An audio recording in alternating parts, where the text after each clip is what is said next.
سلام درنو لیدونکو، د نن ورځې تازه او مهمو خبرونو ته ښه راغلاست. کراچي ډیر اسماعیل خان د افغانستان سره په پوله د خیبر پښتونخوا په قبایلي ضلع کورمه کې په شپږمه ورځ هم د دوو فرقو ترمنځ نښتې روانې دي.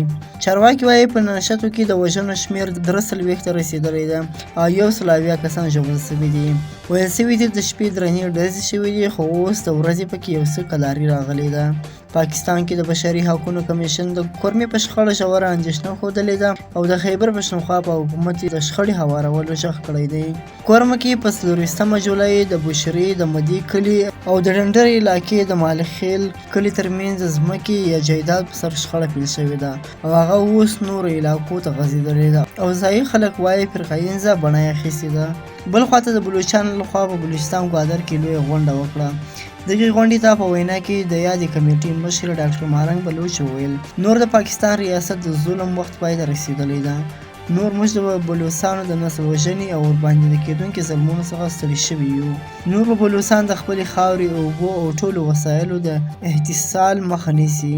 دا په داسې حال کې د شنبې په ورځ د بلوچستان په مستونګ او نورو سیمو کې دغې غونډې ته د بلوڅانو د قومي اجتماع بلوچ راجي مچي پر کاروان د پاکستاني پوځیانو ډزو کې 2 کسان ووژل شول او 4 نور ټپیان شول.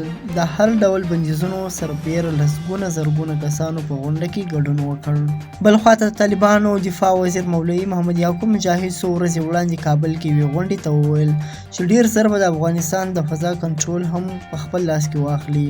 د یعقوب په لاسلیک خپور شوی د مکتوب کې اوس لیدل کېږي چې نوموړي د امریکایي بې پیلوټ الوتکه ضد سیسټم فعالولو لپاره له چین څخه مرسته غوښتې ده او نوموړي د ډاډ برېښ شي چې چین هم ورسره منلې ده.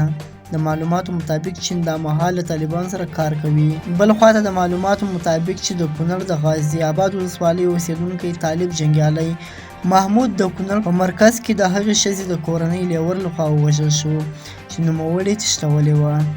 د معلوماتو له مخې دغه طالب جنګیالی له غازي آباد څخه شیګل ولسوالۍ ته یوه ښځه تښتولې وه او د هغې خاوند یې وژلی و. محمود هڅه کوله د کونړ په مرافعي محکمه کې دغه قضیه په خپله ګټه وتړي. د قتل قضیې کې د براس په ترلاسه کولو سربیره ښځه هم په جبر له ځان سره وساتي. د محمود په نوم دغه طالب جنګیالی د ملا قادر د ګروپ غړی و، خو له محکمې څخه د وتلو سره سم د ښځې د وژل شوي خاوند د ورور لیور له لوري په ډزو وویشتل شو او ځای پر ځای ووژل شو. دا و د نن ورځې تازه او مهم خبرونه.